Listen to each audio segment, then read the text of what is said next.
Hey guys, tonight we begin with something a little dark, a little ridiculous, and entirely royal.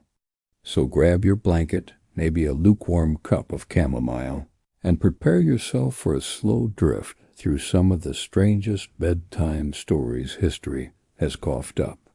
And yes, these are real people.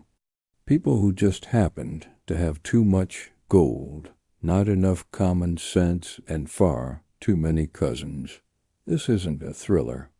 There are no jump scares here, just a gentle stroll through the tragicomic museum of royal genetics and questionable choices. Because, let's be honest, when you hand the keys of entire empires to people who think marrying their niece is just keeping it in the family, you're bound to end up with some interesting case studies. So let's settle in, dim the lights, and start this long, terrible diary of noble lives, one boring disaster at a time. The Habsburg jaw that wouldn't quit. Let's ease in with the classic. The Habsburgs, the dynasty that ruled most of Europe for centuries, and apparently never learned the benefits of dating outside your immediate family. Their family tree wasn't really a tree at all.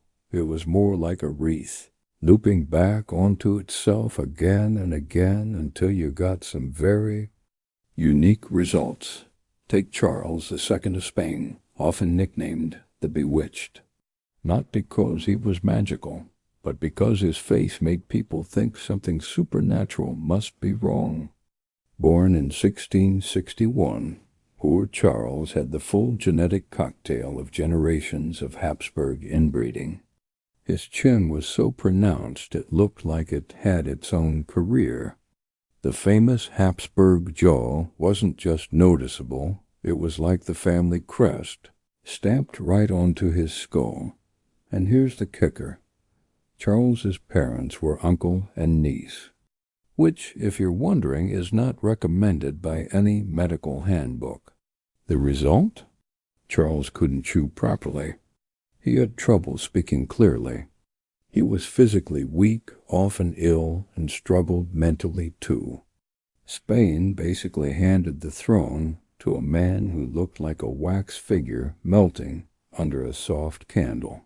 Still, because he was king, people had to treat him like the center of the world. They wrote flattering accounts, as if we wouldn't notice that the poor guy barely managed to run a kingdom. His reign was a slow-motion collapse of Spain's power, which means, if you're keeping track, one family's obsession with genetic recycling basically shifted the balance of European history. Thanks, Habsburgs. Let's float over now to another royal house that couldn't resist the family circle. Egypt's royal soap opera. Before Europe got messy with inbreeding, Egypt's pharaohs were already ahead of the curve. They loved a sibling marriage. Brother-sister? Totally fine if you wore enough gold eyeliner. The most famous example is, of course, Cleopatra 7. You know, the Cleopatra, the one with the eyeliner commercials and the endless Hollywood reboots. She married not one but two of her brothers. Why? Because in Egyptian tradition, keeping royal blood pure was more important than the awkward family dinners. Imagine family game night when your husband is also your little brother. Weird Vibes. Cleopatra eventually moved on to more famous partners, Julius Caesar and then Mark Antony. Both Romans, both outside the family tree, which must have felt like a breath of fresh genetic air. Still, the tradition was deeply ingrained, and many Ptolemaic rulers looked more like fragile porcelain dolls than strong pharaohs. The dynasty eventually cracked under its own strange family politics, leaving Egypt to become Rome's province. So, if you've ever wondered how to lose an empire, maybe don't marry your brother. France. The sickly children of luxury now. Let's glide over to France. The French monarchy had its share of glittering palaces, heavy wigs, and very delicate immune systems. Royal kids were pampered, perfumed, and occasionally forgotten in the corner while the adults argued about wars. Take Louis XIV, the Sun King. He reigned for over 70 years, which is impressive. But his heirs? Not so much. Many of his children and grandchildren died young, often from smallpox, measles, or just general too much velvet and sugar syndrome. One of his grandsons, the Duke of Burgundy, seemed promising smart, disciplined, and almost normal, which meant, naturally, that he died in his 20s. Meanwhile, the less impressive relatives stuck around longer, proving once again that life is unfair.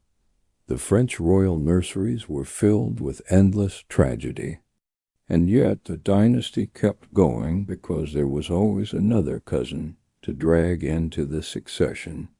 But those endless childhood funerals drained the court's spirit, and when you fast forward to the Revolution, it almost feels like the people were done babysitting a royal daycare that never produced a healthy adult. England. Mad kings and miserable heirs. Let's take a slow ferry over to England, where the royals had their own flair for dysfunction. George III is most famous for being the mad king who lost America. But his story is less fireworks and more slow, sad unraveling. George was earnest, loyal to his wife, and tried his best to be a good ruler. But his mind betrayed him. Historians now suspect porphyria, a genetic disorder that causes mental and physical symptoms. Whatever it was, George spent his later years rambling, restrained, and essentially sidelined while his son, the future George IV, partied like the Regency frat boy he was born to be. George IV, by contrast, was extravagance personified. He drank, gambled, ate too much, and decorated everything in sight. If it glittered, he wanted it. If it cost money, he borrowed more. He was the definition of bad air energy. The contrast between father and son, one trapped in his mind, the other trapped in his waistcoat, pretty much summed up the tragic comedy of Britain's Hanoverian monarchy. And so, the night goes on ... one royal disaster flowing into another. Some sickly, some strange, some just plain sad. But all, in their way, reminders that too much power, too much velvet, and too many cousins can turn life into a very long, very terrible diary. So we left off wandering through England's Hanoverians, which means we're already waist-deep in powdered wigs and bad decisions. But don't get too comfortable. We've got a long way to float tonight, and the next stop is, well, still England, because honestly, their dynastic drama deserves a whole bedtime saga of its own. Victoria, bless her, was Britain's grandmother-in-chief. She had 9 children and, more importantly, a plan: marry all of them into Europe's royal families. That way, she figured, the whole continent would become one big happy family.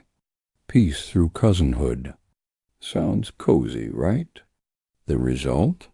By the early 20th century, Europe's monarchs were all, quite literally, cousins. Kaiser Wilhelm of Germany, Tsar Nicholas II of Russia, and Britain's George V were all Victoria's grandsons. Imagine a family reunion where the salad course is awkward, because you're currently planning to declare war on each other. And of course there were some side effects. Victoria herself was a carrier of hemophilia, a genetic blood disorder. Through her matchmaking, she generously spread it across Europe's ruling houses. Russia's Tsarevich Alexei famously inherited it, leading to endless health crises and indirectly to his family cozying up with one Rasputin. You know, the bearded mystic who just wouldn't die. So, thanks to Victoria's obsession with playing matchmaker, we ended up with a Europe where everyone was both related and slightly cursed. A bedtime story for the ages. Speaking of hemophilia, let's float east into Russia for a while. The Romanovs loved luxury. Gilded palaces, endless servants, golden samovars, basically. If you could cover it in jewels, they wanted it. But beneath the shine was a dynasty falling apart in slow motion. Nicholas II, the last Tsar, was not exactly born for leadership. He was gentle, shy, and happiest when at home with his family. Unfortunately, he was also in charge of a massive empire on the verge of collapse. His wife Alexandra clung to mysticism and her intense faith in Rasputin, because their only son, Alexei, was constantly near death from hemophilia. The court turned into a whisper factory. Nobles hated Rasputin, soldiers despised the Tsar, and the people were starving while the royal family was out having tea on golden dishes. The more they tried to protect Alexei, the more desperate they seemed, until the whole system simply unraveled. And yes, this eventually ended in one of the darkest chapters of royal history. But remember, we're not here for drama, just the slow unraveling of dynasties. The Romanovs were a classic case. Too many jewels, not enough good luck, and far too many cousins. Now, let's roll back into Austria, where the Habsburgs were still being, well, Habsburgs. We all know Archduke Franz Ferdinand as the man whose assassination started World War I. But honestly, his whole life feels like one long sigh. Franz was not the most charming man in Vienna. He was moody, stubborn, and, according to people who had to hang out with him, not exactly fun at parties. He married Sophie Chotek, a noble woman who wasn't considered good enough for him because, brace yourself, she wasn't royal enough. The court hated her, and their marriage was considered morganatic, meaning their kids couldn't inherit the throne. So, naturally, when Franz insisted on dragging Sophie with him to Sarajevo in 1914, the whole trip was frowned upon. We all know how that turned out. A few bullets later, and suddenly Europe's cousin club was at war. So really, the First World War wasn't just politics. It was also one very dysfunctional family squabble that spilled way out of hand. Spain has a way of circling back into this narrative, doesn't it? After Charles II's bewitched reign, Spain eventually tried to stabilize itself. But then came Alfonso XIII, a king born with a kingdom already wobbling like an unsteady chair. He was literally proclaimed king the moment. He was born in 1886. Talk about starting your career early. Alfonso grew up trying to prove himself, but ended up stuck between old traditions and modern chaos. He meddled in politics, supported a disastrous military dictatorship, and eventually got himself exiled. He also carried Victoria's little genetic gift, hemophilia. Several of his sons suffered from it, further weakening the dynasty. By the 1930s, Spain was done with monarchy altogether, and Alfonso packed his bags. Another royal story drifting off into irrelevance. Not all royal chaos was tragic. Some of it was just strangely efficient. Enter Denmark's Queen Louise and her husband, King Christian IX, nicknamed Europe's father-in-law. Why? because their kids married into pretty much every throne available. Their daughter, Alexandra, married Britain's Edward VII. Another daughter, Dagmar, became Russia's Empress Maria Feodorovna. Their son, George, became King of Greece. It was like Denmark was running a discount marriage agency for royals. The result? Yet again, Europe's rulers were basically all related. At this point, wars weren't so much international conflicts as they were family feuds. You'd have cousins writing angry letters to each other on crested stationery, while their people bled in the trenches. A royal bedtime story, if ever there was one. And now, let's glide softly into Bavaria for a more whimsical case. King Ludwig II, also known as the Mad King of Bavaria, which, spoiler, is never a comforting nickname. Ludwig adored art, castles, and Wagner's operas. He spent most of his reign building extravagant fairy tale palaces, like Neuschwanstein, the Disney-looking castle perched dramatically on a hill. Gorgeous, yes. Practical, no. While his subjects struggled with taxes, Ludwig was busy hosting imaginary dinners and talking to swans. He withdrew from politics, ignored his advisors, and spent so recklessly that Bavaria nearly went bankrupt. Eventually, he was declared insane and placed under arrest. A few days later, he was found dead in a lake under suspiciously vague circumstances. But hey, at least he left us with the most photogenic castle in Europe. Silver linings. We can't talk royal disasters without mentioning Marie Antoinette. Yes, the let them eat cake line is fake, but her life was still a bedtime story of glitter and misery. As a teenage bride shipped from Austria to France, she was more interested in hairstyles and gambling than politics. Her husband, Louis XVI, was painfully shy and took 7 years to even consummate the marriage. The French people, meanwhile, were starving. The disconnect was glaring. While Parisians rioted over bread, Marie was playing shepherdess in silk gowns at her private retreat, the Petit Trianon.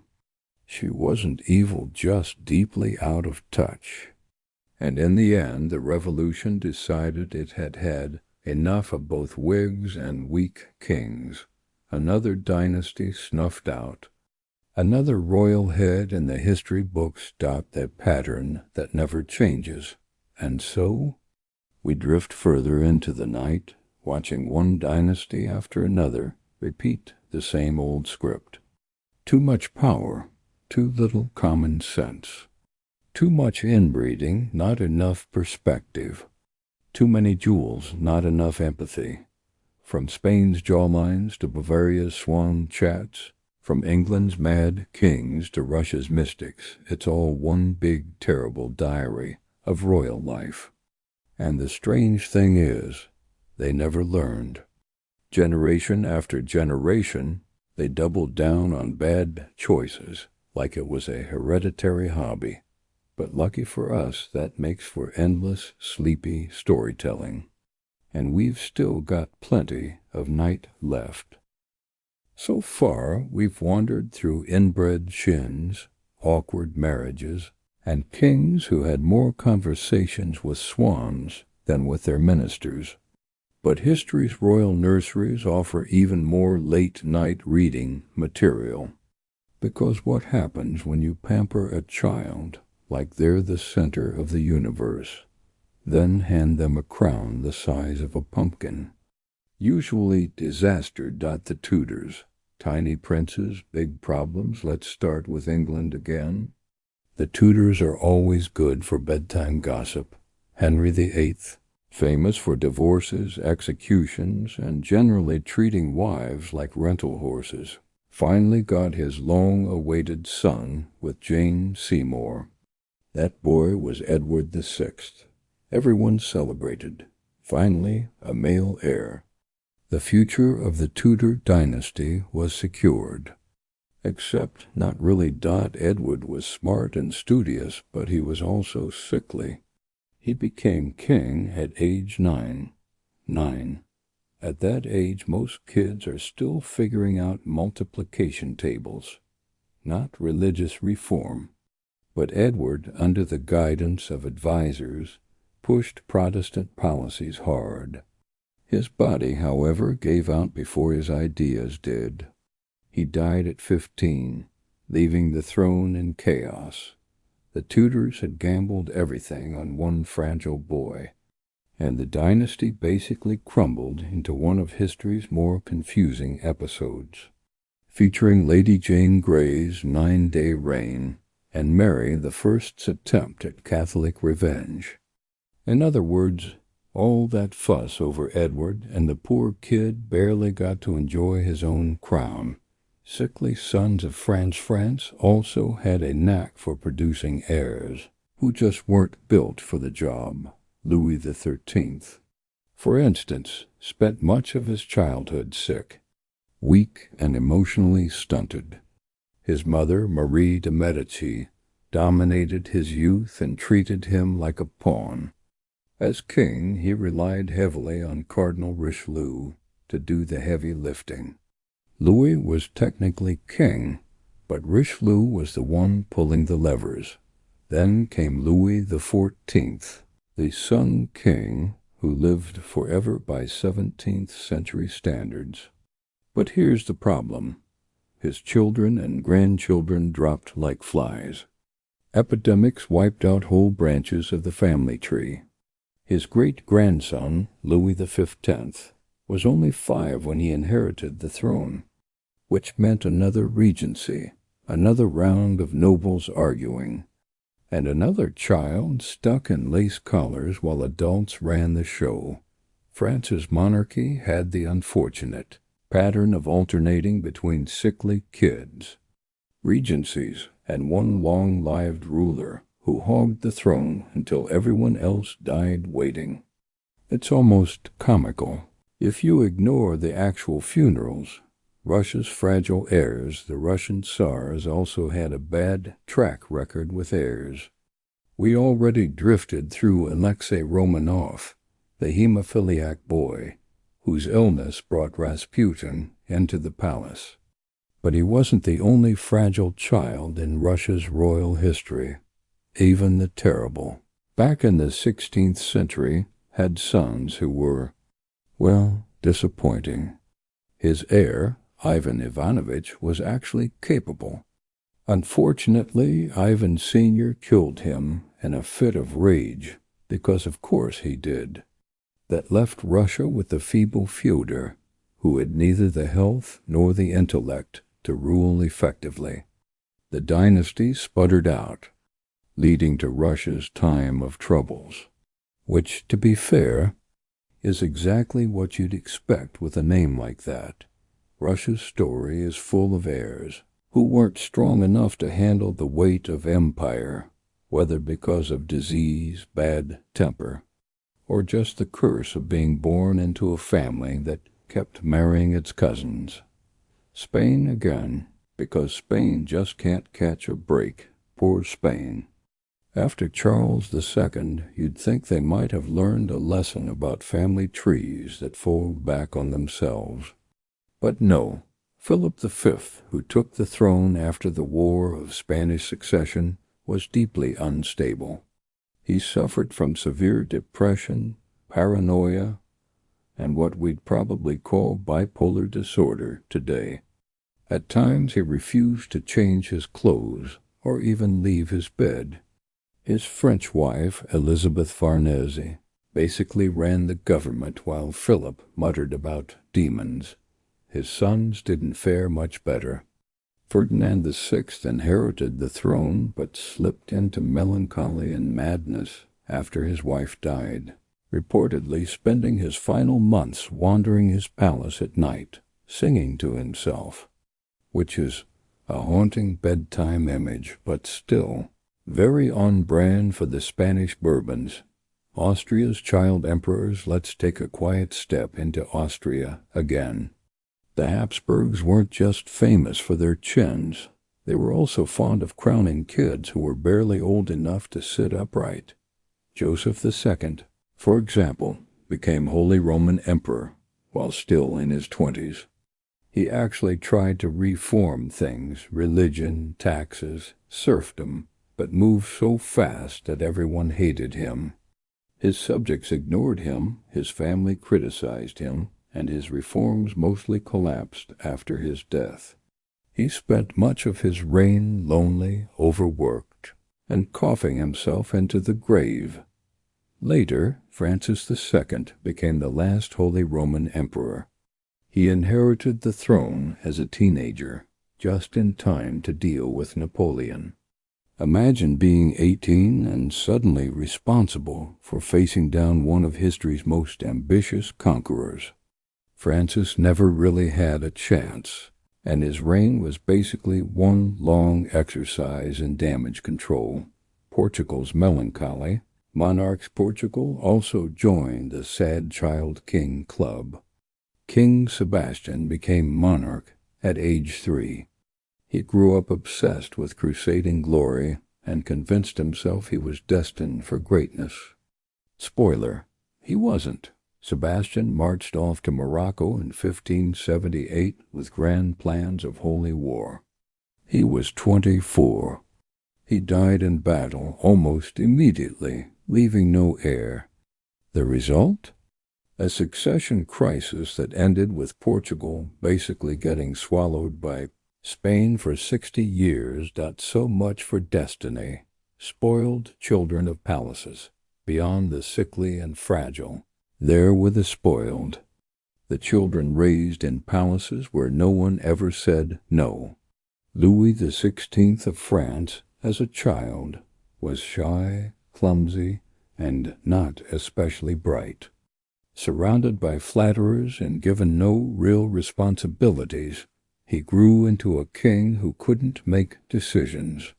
His marriage to Marie Antoinette only highlighted his passivity.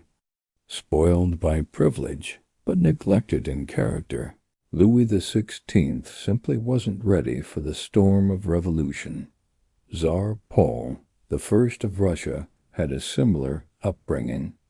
Kept at a distance from power by his mother, Catherine the Great, Paul became bitter and paranoid. When he finally inherited the throne, he lashed out with arbitrary decrees and unstable behavior. His reign lasted only 5 years before conspirators got rid of him. Spoiled in childhood, unstable in adulthood. That's a pattern we see over and over. The endless pattern. So what do we have so far? A parade of delicate heirs, child kings, spoiled princes, and fragile dynasties. Over and over, Europe's great houses gambled the future of nations on tiny humans in lace collars who barely knew how to spell their own names. And somehow people were surprised when things didn't go smoothly. If bedtime history has one theme tonight, it's this: crowns are heavy, and royal nurseries were never equipped with weight training. And so we keep floating through one weak heir after another, through dynasties that crumbled under the weight of their own golden bassinets. The diary of terrible nights continues, calm, inevitable, and just boring enough to fall asleep to. We've already seen the fragile, the spoiled, and the simply unprepared. But let's be honest, some royals weren't just weak heirs. Some were downright weird. Tonight, as we keep reading this terrible diary of royal life, let's dim the lights a little further and float gently through the eccentricities of kings and queens who lived in gilded cages and came up with some unusual hobbies. Frederick William I of Prussia, collector of tall men. Let's start in Prussia with Frederick William I, sometimes called the Soldier King.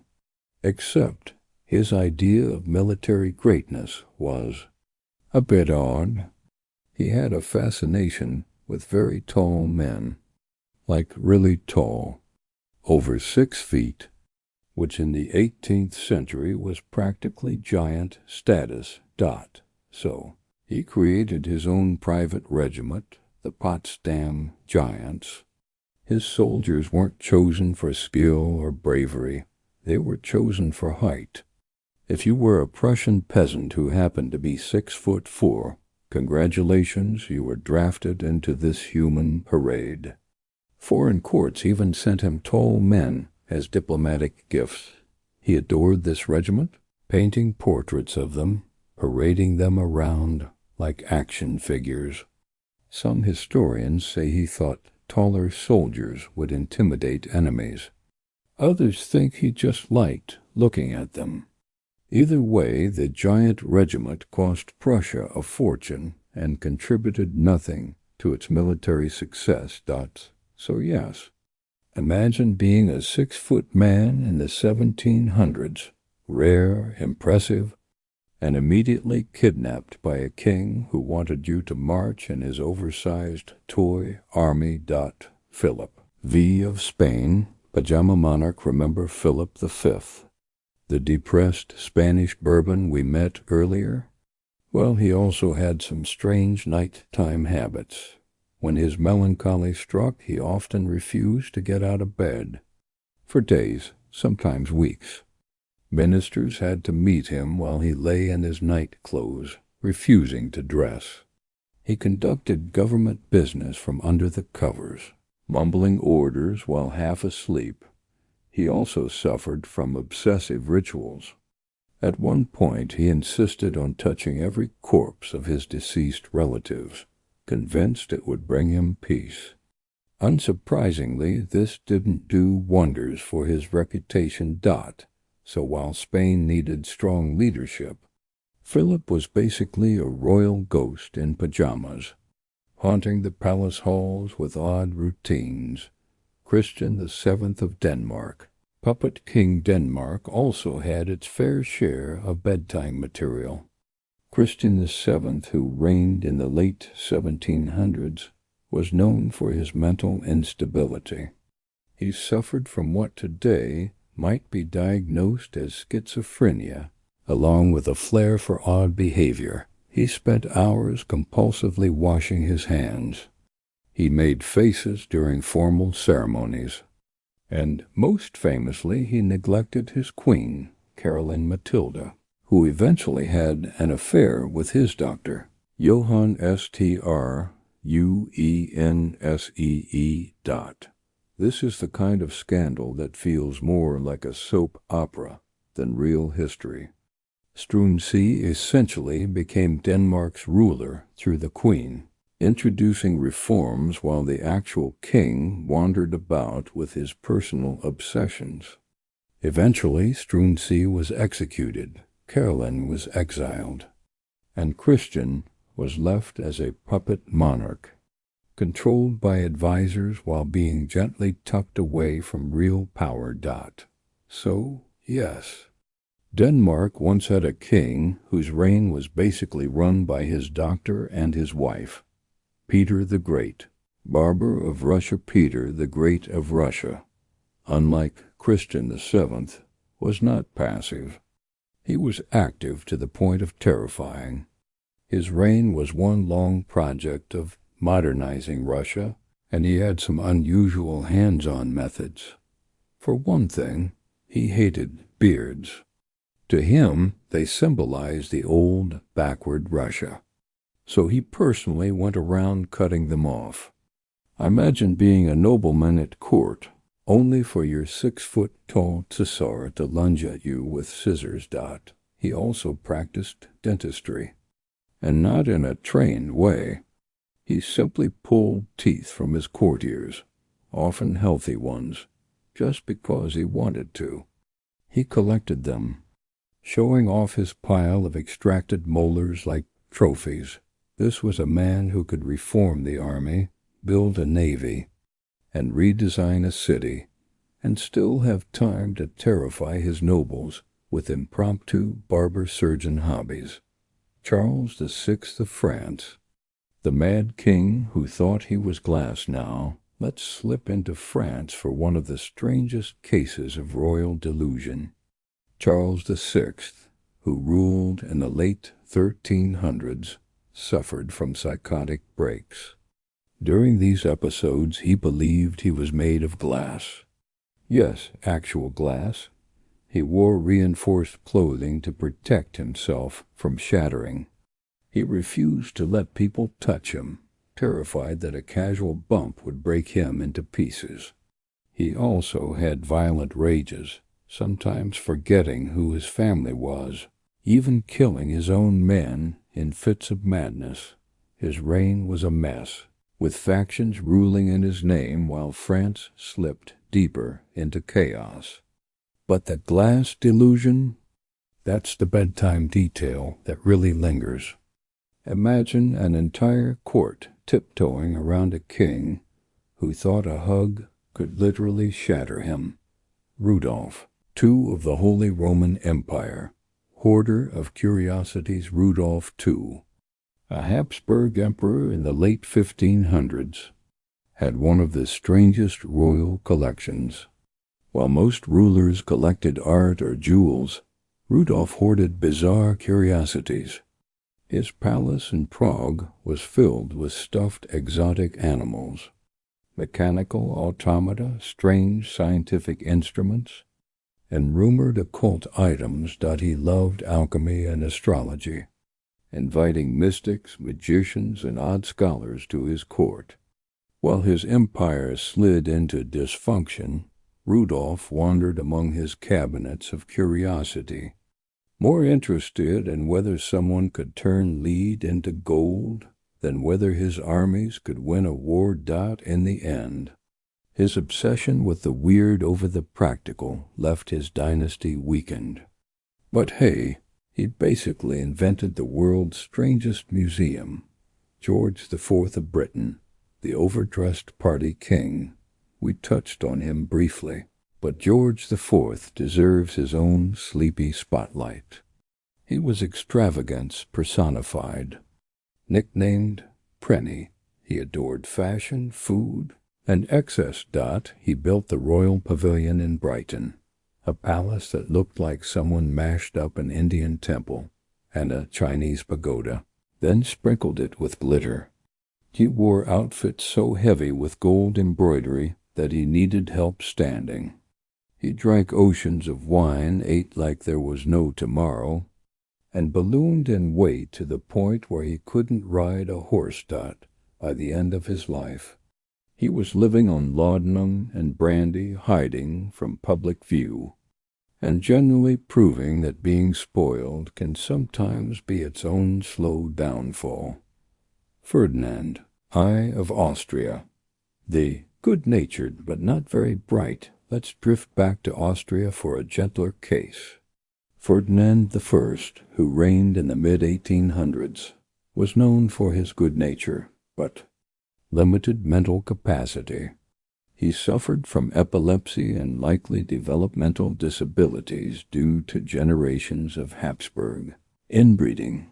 One famous anecdote claims that during a food shortage, when told that there would be no apricots, Ferdinand burst into tears, shouting, "I am the emperor, and I want apricots." Not exactly the stuff of strong governance. He was eventually persuaded to abdicate during the revolutions of 1848, replaced by his nephew Franz Joseph. Ferdinand lived out his life peacefully in Prague, remembered mostly as the emperor who cried over fruit, monarchs as human symbols. And here's the thing. These habits weren't just personal quirks. They shaped politics. A king who thought he was glass left nobles scrambling for control. A Tsar obsessed with pulling teeth terrorized his court into obedience. A king who refused to leave bed left ministers scrambling to run the state. Over and over, Europe's rulers were less about ruling and more about symbolizing power, while privately sinking into odd behaviors. fragile health, or outright madness. They were figureheads, sometimes literally trapped in their own heads, while their kingdom stumbled forward. The soft drift so, as we close this part of the terrible diary, what have we really seen? A man who thought he was made of glass, a Tsar who kept a hobby dentist's collection of teeth, a king who collected tall men like action figures, and a monarch who burst into tears over apricots. This isn't epic history. It's bedtime history. Strange little details, quietly absurd, floating in the candlelight of palaces that were, more often than not, golden cages. And so we drift deeper into the night, past kings in pajamas, emperors with hordes of curiosities, and rulers who never quite understood the weight of their crowns. The diary of terrible nights goes on, gently absurd, faintly tragic, and perfectly sleepy. By now you may have noticed that royal families weren't exactly paragons of unity. For people who preached divine right and God's will, they sure spent a lot of time stabbing each other in the back, sometimes figuratively, sometimes literally. Tonight we're going to float through some of those meltdowns, not with drama or suspense, but with a gentle sigh. Because honestly, when your cousins are also your rivals, it's hard to keep track of who's supposed to sit where at dinner. Henry II of England, a king who raised as soap operalettes begin in medieval England. With Henry II, he married Eleanor of Aquitaine, who was brilliant, ambitious, and about 10 steps ahead of him in everything except temper. Together, they had 8 children, which sounds wholesome, until you realize those kids spent most of their adult lives rebelling against their father. The most famous were Richard the Lionheart and John. Yes, that John, the Magna Carta king.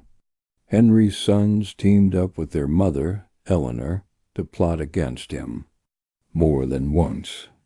In fact, Eleanor was imprisoned by Henry for supporting her own children's rebellion.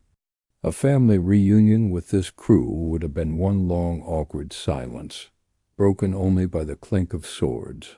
Henry died miserable and betrayed, while Richard and John fought their own battles after him. The moral here? More children does not mean more stability. It just means more potential rebels at Christmas. The French Valois brothers, a Renaissance family drama now. Let's drift to France during the late 1500s. The Valois dynasty had 3 brothers who ruled one after another: Francis II, Charles IX, and Henry III. Sounds neat and orderly. It wasn't. Francis II died young. Charles IX inherited as a teenager, heavily influenced by his mother, Catherine de' Medici. Under Catherine's guidance, France descended into religious wars, culminating in the St. Bartholomew's Day massacre, thousands dead in a frenzy of Catholic-Protestant violence. Charles himself was haunted by guilt, coughing blood, and convinced he was cursed until he died at just 20-3. Then came Henry III. Flamboyant, indecisive, and often mocked for dressing more like a courtier than a warrior. He clashed constantly with nobles, alienated his family, and eventually was assassinated by a monk. Not exactly the bedtime story you read to lull a nation into calm sleep. 3 brothers, 3 short reigns, one dynasty that fell apart like a poorly baked croissant. The Spanish, Habsburgs, cousins who couldn't cope. We've already sighed over Charles II of Spain, the famously bewitched king with the jawline problem. But let's widen the lens. His dynasty, the Spanish Habsburgs, were practically a long-running family, melt-down dot. They married uncles to nieces, cousins to cousins, and sometimes cousins to double cousins. The result was a dynasty with fewer and fewer heirs who could even function normally. By the time Charles II took the throne, the Habsburg family tree looked less like a tree and more like a tightly knotted rope. His childlessness ended the line, sparking the War of Spanish Succession, where Europe's other cousin monarchs fought over who got the empty throne. Essentially, one family's refusal to invite fresh DNA caused an entire continent-wide war. That's impressive in its own way. The Romanov sisters, jealousy and silkover in Russia. Let's peek at Peter the Great's daughters. After his reforms and terrifying barber sessions, Russia entered the 18th century with a string of female rulers: Anna, Elizabeth, Catherine. Each inherited power in chaotic circumstances, and none trusted their relatives. Elizabeth, Peter's daughter, famously staged a coup against her infant cousin to seize the throne. She then raised the boy, the unfortunate Ivan VI, in prison. Years later, when conspirators tried to free him, he was quietly executed. Sleep tight, dynastic harmony. The Romanov family had a habit of treating cousins like chess pieces. If you were related, you were either a rival or a pawn, rarely a loved one. It's no wonder the dynasty eventually collapsed under its own paranoia. The Stuarts, sibling rivalry with crowns now. Let's tiptoe into Britain again. The Stuart dynasty was practically built on sibling drama. Take Charles I, who lost his head in the English Civil War. His children scattered into exile, growing up watching their father's beheading from afar. When the monarchy was restored, Charles II returned as king, charming but childless. That left his brother, James II, to inherit. James was Catholic in a mostly Protestant country, which went down about as well as you'd expect. Parliament invited his daughter Mary and her husband William of Orange, yes, his son-in-law, to overthrow him. James fled, Mary and William reigned, and the family never had a normal Christmas again. Imagine the family dinner. So, Dad, sorry about stealing your throne. Pass the gravy? Napoleon's dysfunctional dynasty, Napoleon Bonaparte, wasn't a born royal, but he made sure his family acted like one, which naturally meant dysfunction on a continental scale. He crowned himself emperor in 1804, and then handed out thrones to his siblings like party favors. Joseph became king of Spain, Louis king of Holland, Jerome king of Westphalia. None of them were particularly good at ruling, and most of their subjects hated them. Louis, for instance, actually cared about the Dutch people and refused to just be Napoleon's puppet. Napoleon was furious. He kicked Louis off the throne, proving that in the Bonaparte family, loyalty mattered more than competence. In the end, Napoleon's grand family project collapsed, leaving behind only squabbles, titles, and memoirs filled with complaints. Another dynasty, another pile of awkward sibling rivalries. Austria, again. Maria Theresa's children, Maria Theresa of Austria, one of the few genuinely competent monarchs, had 16 children, 16, which sounds like enough to staff your own palace. Her most famous daughter was Marie Antoinette, but the rest were scattered across Europe as political pawns. Maria Theresa micromanaged their lives, arranging marriages like a master chess player. But the children didn't always cooperate. Joseph II, her son and co-ruler, resented her control. He tried to push reforms she opposed. Their relationship was tense to the end. Meanwhile, daughters like Maria Carolina of Naples clashed with her over politics and independence. It turns out even when your mom is empress, you still end up slamming doors and sighing about how she doesn't get you. Royal teenage rebellion. But with crowns, meltdowns as policy, the thing about these meltdowns is that they weren't private. When your family is the state, every squabble becomes politics. A son rebelling against his father isn't just a family spat, it's a civil war. A jealous cousin isn't just being petty, they're launching coups. Royal families lived in public glass houses, where every crack became a national crisis. And yet, despite centuries of this, dynasties never seemed to learn. They kept marrying cousins, crowning children, and setting up siblings for failure. The drift continues so. What do we have tonight? Fathers betrayed by their sons, brothers ruining entire dynasties, mothers raising their babies in prison, and siblings snatching crowns from each other like toys in a nursery. It's not thrilling. It's not shocking. It's just a long, slow sigh of dynasties eating themselves alive. Perfect bedtime material. And so the diary of terrible nights moves on, drifting through family feuds that never ended, crowns that never sat still, and golden cradles that became golden cages. The palace halls echo not with laughter, but with bickering, plotting, and the occasional rebellion. A lullaby of dysfunction, rocking us gently toward sleep.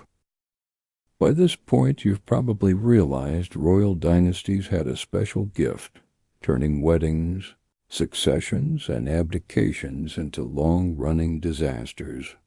Tonight, we'll float through a few of these marriages that should never have happened, thrones handed to children who barely knew their alphabet, and monarchs who decided they'd rather not bother at all. The marriage market of Europe-royal marriage wasn't about love.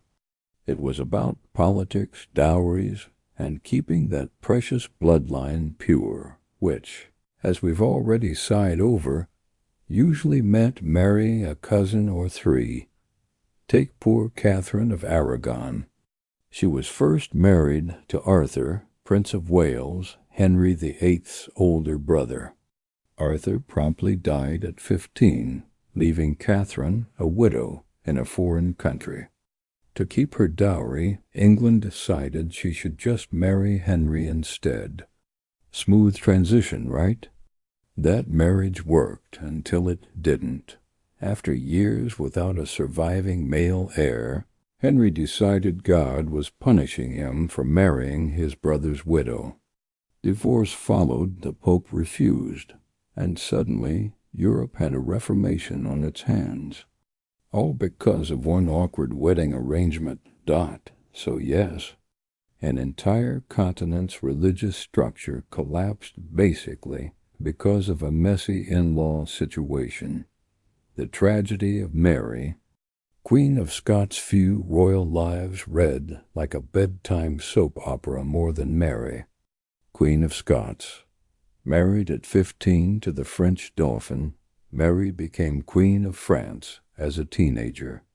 Then her husband died a year later. Back to Scotland she went, now a widow, now queen in her own right. She married again, this time to her cousin, Lord Darnley. Darnley turned out to be vain, jealous, and not very bright. He even helped murder Mary's secretary, David Rizzio, in front of her while she was pregnant. Romantic, isn't it? A year later, Darnley himself was found dead, strangled, after his house mysteriously exploded. Suspicion fell on Mary and her new favorite, the Earl of Bothwell, whom she promptly married. This was too much for the Scottish nobles, who rebelled and locked Mary up.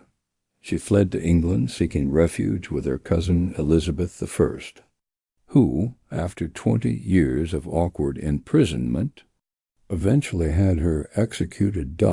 So yes, Mary's life was basically one long diary entry titled Bad Marriages and Worse Cousins. Abdication as a lifestyle choice sometimes. Monarchs didn't even wait to be deposed. They just gave up. Charles V, Holy Roman Emperor, famously abdicated in 1556. After ruling half of Europe and the Americas, he decided he'd had enough.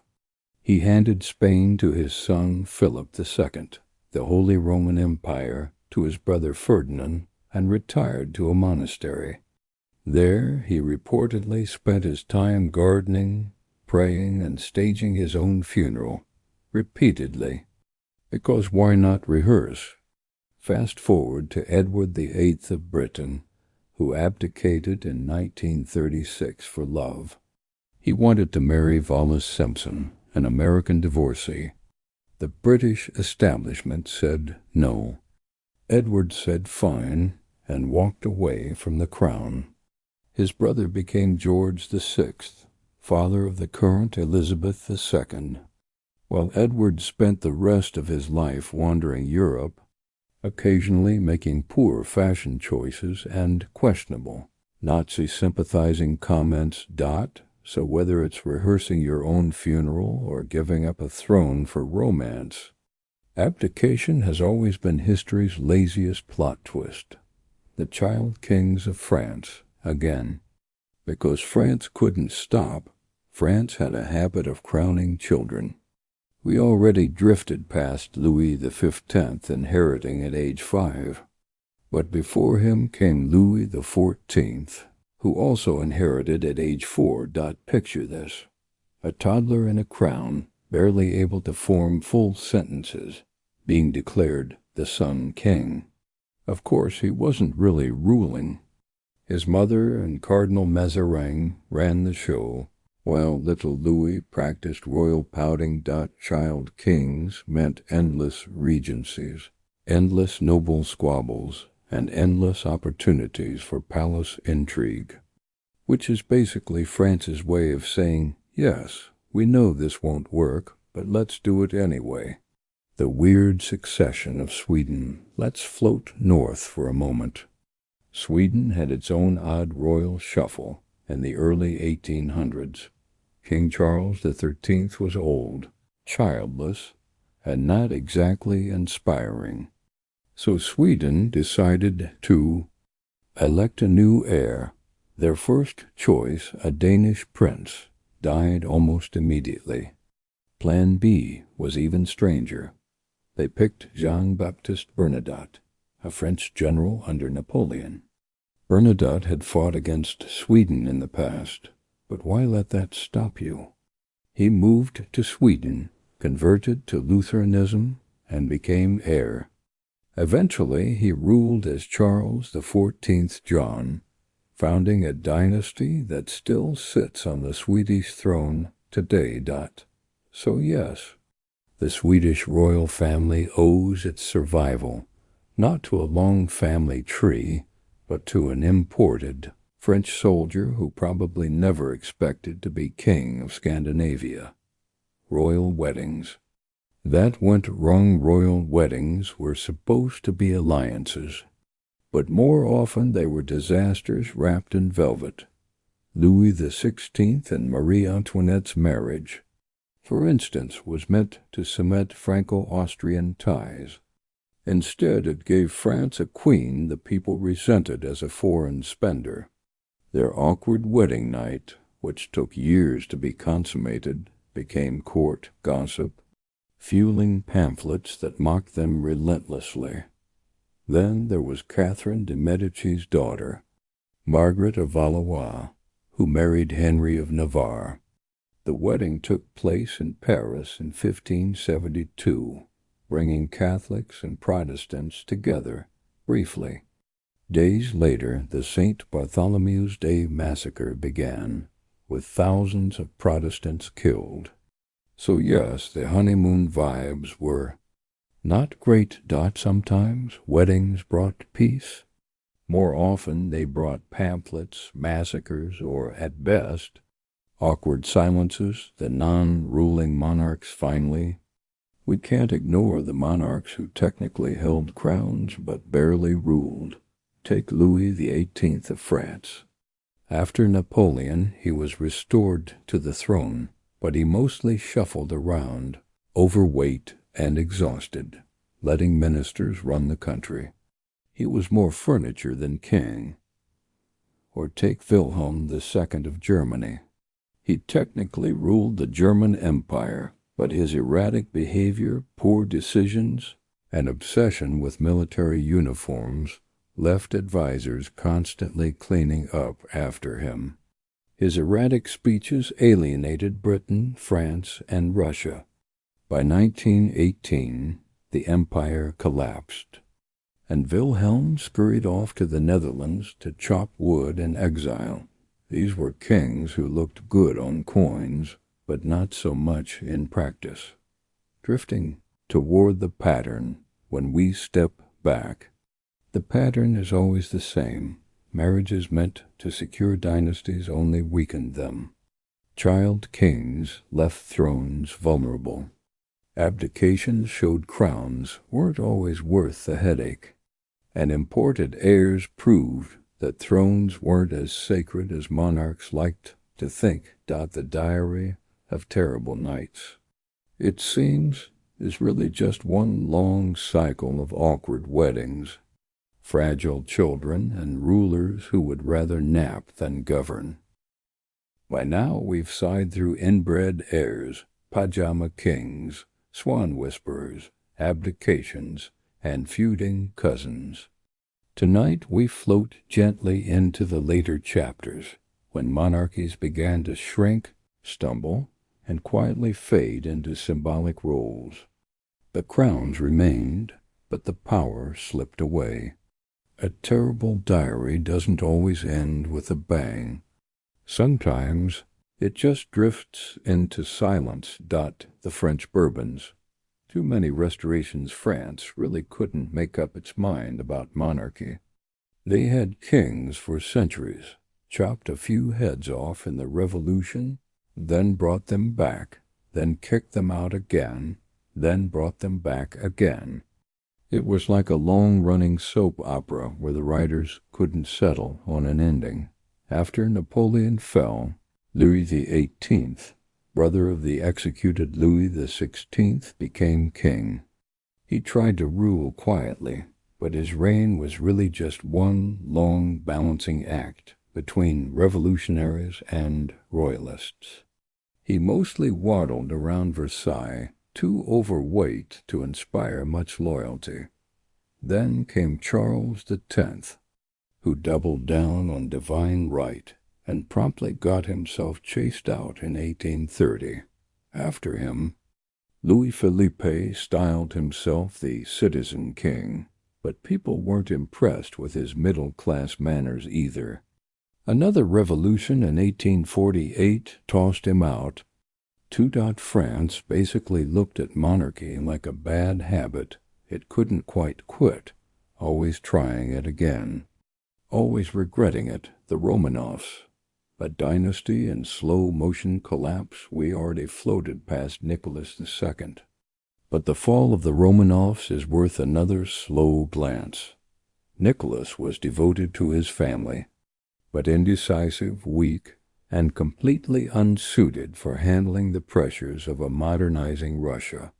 His wife Alexandra put her trust in Rasputin, the mystic with questionable hygiene, who wormed his way into the palace through promises of healing their son, Alexei. World War I crushed the empire. Food shortages drove people to riots, and the monarchy's ancient mystique simply evaporated. Nicholas abdicated in 1917, boarding a train not to power but to obscurity. A 300-year-old dynasty ended in whispers, bread lines, and exhaustion. No dramatic rescue, no triumphant return. Just a family sitting in silence. The last entries in Russia's royal diary fading into darkness. Spain's monarchs. On again, off again Spain, as usual, kept stumbling. After Alfonso XIII was exiled in 1931, Spain became a republic, then a dictatorship under Franco. Monarchy seemed finished, and yet Franco, of all people, brought it back, naming Juan Carlos I as his successor. Juan Carlos played his role well for a while, helping transition Spain into democracy after Franco's death. He was hailed as a modern constitutional monarch. But even in the 21st century, scandals followed. Elephant hunting trips, financial controversies, family feuds. Spain's monarchy slipped back into its old habits of dysfunction. This time under the sleepy glow of tabloids. It's a reminder, even when thrones lose their armies, they still cling to drama. Britain's Windsors, crowns for the cameras. Britain's monarchy, unlike France's or Russia's, survived the modern age. But by the 20th century, survival meant transformation. No more real power, no more divine right, just pageantry, ribbon-cutting, and the occasional awkward family interview. Edward VIII's abdication set the tone. His brother George VI, stammering but dutiful, became the king who symbolized resilience during World War II. His daughter Elizabeth II carried the crown into an age of television, turning monarchy into spectacle. By the 1990s. However, the Windsor family's dysfunction was tabloid fodder. Charles and Diana's unhappy marriage played out on global television. The Queen's annus horribilis saw divorces, scandals, and Windsor Castle literally on fire. And yet, people kept watching. In a way, monarchy had become less about ruling and more about performing reality TV with tiaras. The Habsburgs. From empire to archduke hobbyists, once rulers of half of Europe. The Habsburgs faded quietly after World War I. The Austro-Hungarian Empire collapsed in 1918, leaving Charles I as the last emperor. He tried twice to reclaim the Hungarian throne, failed both times, and died young in exile. The Habsburg descendants today live quiet lives as minor celebrities, historians, or just regular aristocrats with long last names. No palaces, no empires, just the faint glow of a dynasty that once dominated Europe. For a family that once ruled from Madrid to Vienna, the final diary entries are surprisingly quiet. No rebellions, no beheadings. Just fading into irrelevance. Italy's short-lived kings. Italy didn't even get a long royal tradition. The Kingdom of Italy was only founded in 1861. The House of Savoy ruled it. But their reign was brief and clumsy. Victor Emmanuel III reigned through both world wars, ultimately supporting Mussolini and fascism. Not exactly a glowing resume. After World War II, the monarchy was abolished by referendum. The royals packed their bags and left, banned from even stepping on Italian soil for decades, from Roman emperors to Mussolini to exile. Italy's experiment with monarchy fizzled like a half-hearted opera. Monarchies, without power by the mid-20th century. Most monarchs weren't rulers anymore. They were symbols, ceremonial heads of state. They waved, they cut ribbons, they hosted banquets. Norway's King Haakon VII became a beloved national symbol during World War II, refusing to cooperate with Nazi occupiers. The Dutch royal family became a source of unity, but not governance.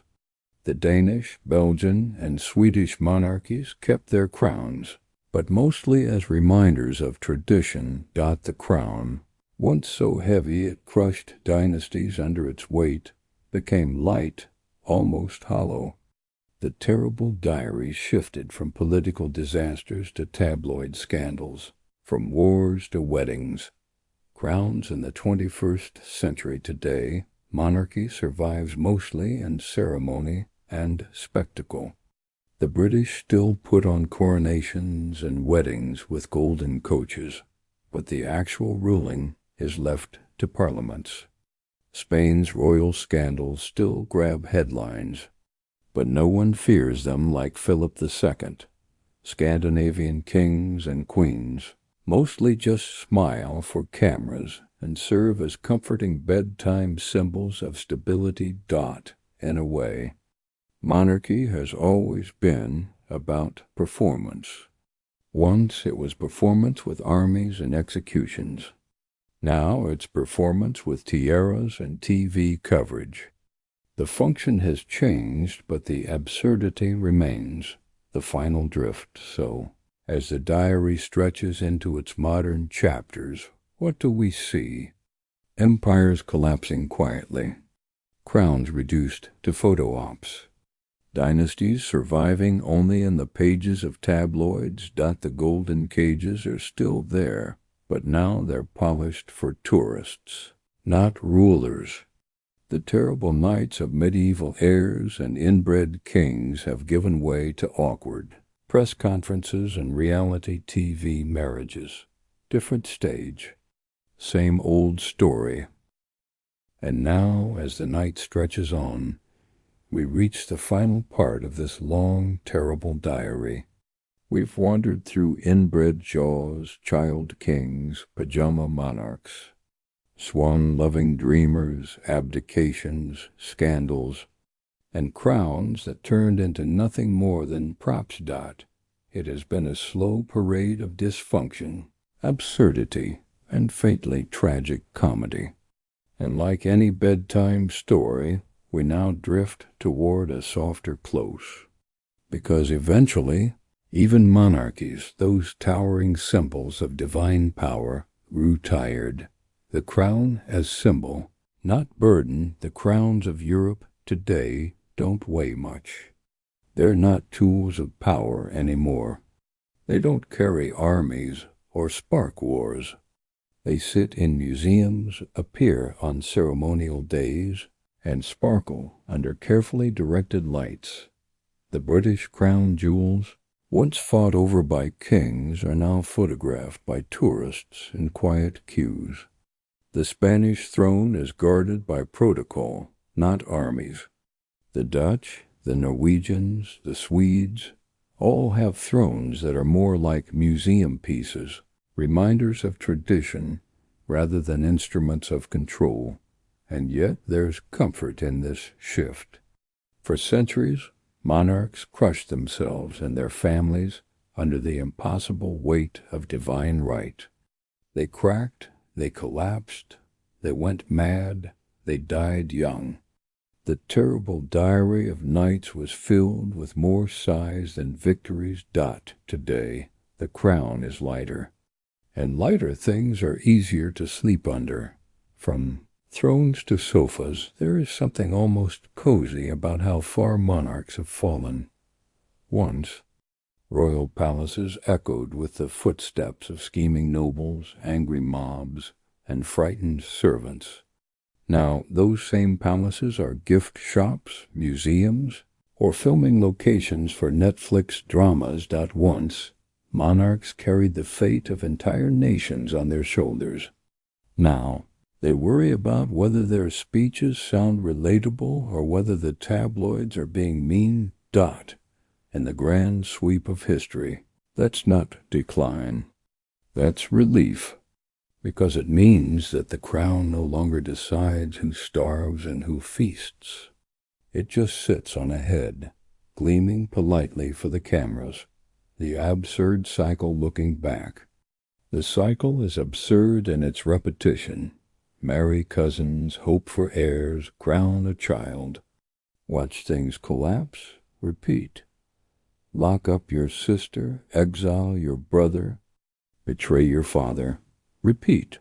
Spend too much money, lose too many wars, abdicate and disgrace, repeat, over and over for centuries.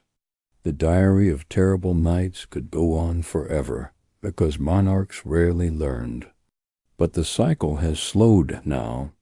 Today's monarchs mostly wave, smile, and cut ribbons. It's almost boring, which, after 1,000 years of chaos, is exactly what everyone needed. The gentle fade of dynasties, the Habsburgs.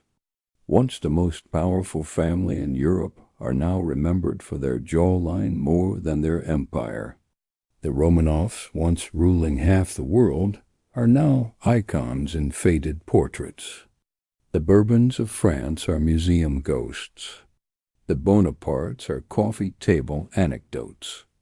Even Britain's Windsors, still visible, are more soap opera than sovereignty. It's a gentle fade, no longer a matter of life and death, just curiosity and nostalgia. The diary closes not with tragedy, but with a yawn. Why we still care, and yet we still talk about them. We still make documentaries about the Tudors, Netflix dramas about the Windsors, and bedtime monologues about the Habsburgs. We don't need monarchs anymore, but we keep them in stories. Maybe it's because their lives are just strange enough to be compelling, but just boring enough to be comforting. They had too much wealth, too little sense, and lived in cages of gold. They made choices that were terrible, predictable, and endlessly human. And in that predictability, there's something soothing. You know how it will end. Another cousin, another marriage, another slow collapse. A perfect lullaby for restless minds. The last lullaby, so here we are. At the end of our terrible diary, we've wandered through castles and prisons, through coronations and abdications, through tantrums over apricots and armies of tall men. We've seen crowns passed to children, snatched by siblings, and quietly abandoned in exile. The story of monarchy is not one of brilliance or triumph. It's one of endless repetition, absurd traditions, and human frailty dressed in velvet. And that, perhaps, is why it's the perfect bedtime tale. It doesn't excite. It doesn't thrill. It just drifts, slowly, inevitably, toward decline. Closing the pages so. As the night settles in and the diary closes, imagine those palaces in darkness. The chandeliers dim. The velvet curtains fall still. The crowns rest quietly in their boxes, heavy with history but light in meaning. The kings and queens, the princes and princesses, the sickly children and the eccentric emperors, they're all gone now.